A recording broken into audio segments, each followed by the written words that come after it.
So we've seen more rental scams or attempts for rental scams in the last 18 months than we've probably seen in like the past 10 years. So I thought it would make sense for us to kind of go through some steps to help you guys if your renter's looking for a property, but also if you're a landlord or property management company, things to watch out for and sort of how we've been stumbling upon this. So if you're a renter that's looking for a property, there are going to be a couple red flags. So a lot of companies may do in-person showings, which is great. That's going to help solidify that it's probably the real person that's there meeting you, right? Where we typically see a little bit more uptick in potential rental scams is when you're able to use a self-showing a lockbox to view the property, because anybody can sort of submit documentation and records and potentially get access to a code or one-time code and then give that to you to unlock the box. And it may not be the actual person. So one thing you want to keep in mind is some people list on Craigslist. That's where we see most of the sort of rental scams coming from. So not that means that it's automatically a scam, but what I would do is I would go ahead and pop the address into Google and see if it's listed on any other websites. Most of the websites that, even if you're a self-managing landlord and you just use Zillow owns a lot of other websites, right? So when we post a property for rent, it's going to go out to dozens of websites. And so you'll be able to easily see potentially the person that might be marketing it is not the same as the company that has it. So the first thing I would do is popping the address into Google and double checking the other listings and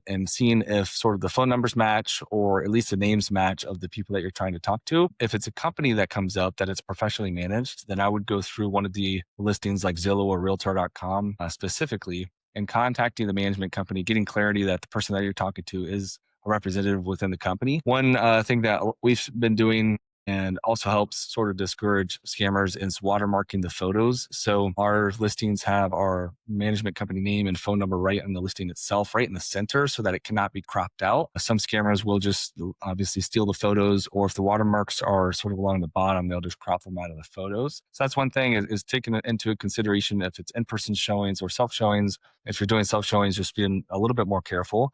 We do review documentation for the self-showings. We do use that technology where if somebody's not available to show the unit, we can still get a resident through with a one-time code.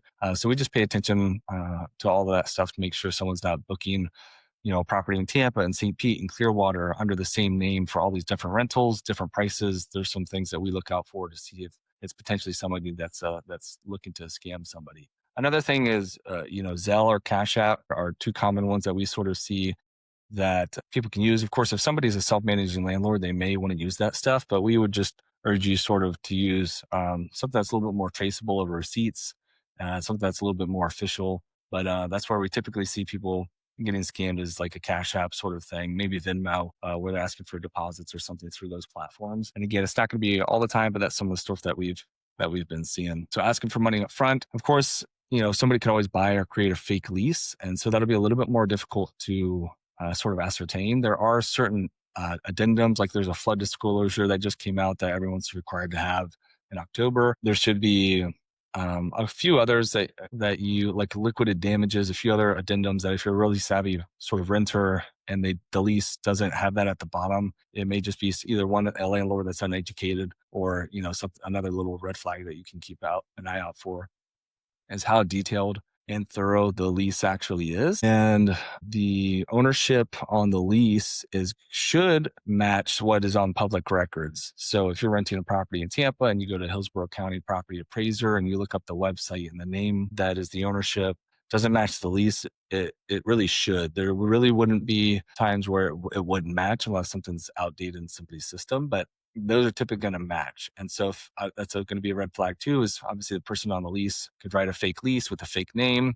But if it doesn't match the property records, it's a good thing to ask for some additional documentation for that sort of things. So that's where we see a lot of it happening. And like I said, the last 18 months, we've seen a few more upticks and people, sometimes they'll just get scammed out or they'll sort of pay a deposit and then they'll realize that it's listed with the management company and they'll reach out to us.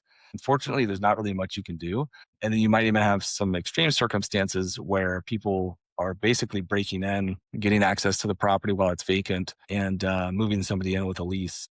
That's pretty rare. We did have that happen one time at a property in St. Pete. It was an extremely cheap rental. And The guy got moved in. Luckily, he was only there for a few days because when the property is vacant, whether if you're a landlord renting properties, property management company like us, we routinely go by the properties. So if there's no showings and the property is vacant, obviously, for rent, we still send somebody by and through sort of like maybe weekly or whatever to double check that units are still, still look good.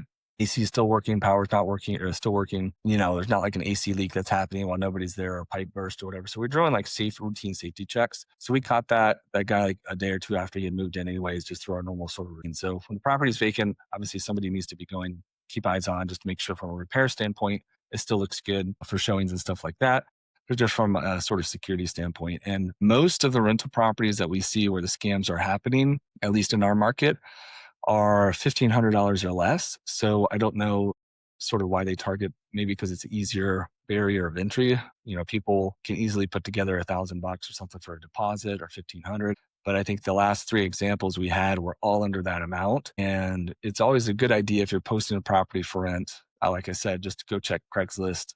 Like that's where have found stuff that we have that we manage that has been listed there as well by somebody that's scamming. So those lower price points just seem to be more susceptible as well to getting people in. And if somebody doesn't have a thorough screening process and they're not requiring a lot of documentation from you to get into a rental property, that's probably going to be another red flag. If they're able to move, we can move pretty fast when somebody submits all the documentation, but it's very obvious that's a professional management company. So you would also be leery just of people not asking for enough documentation on the front end. So just wanted to give you guys a couple pointers as it's becoming a much more prevalent issue and thing that we're dealing with. And it's really tough to work with any sort of detectives from the police department to sort of identify the scammers. They could be using fake names, IDs, and stuff like that. So it's just sort of an uphill battle, but wanted to give some tips and tricks that we're seeing in the marketplace and just bring it to your attention. But if you are renting properties by yourself, especially as sort of a do-yourself landlord, that you're keeping an eye out for some of the stuff so you don't get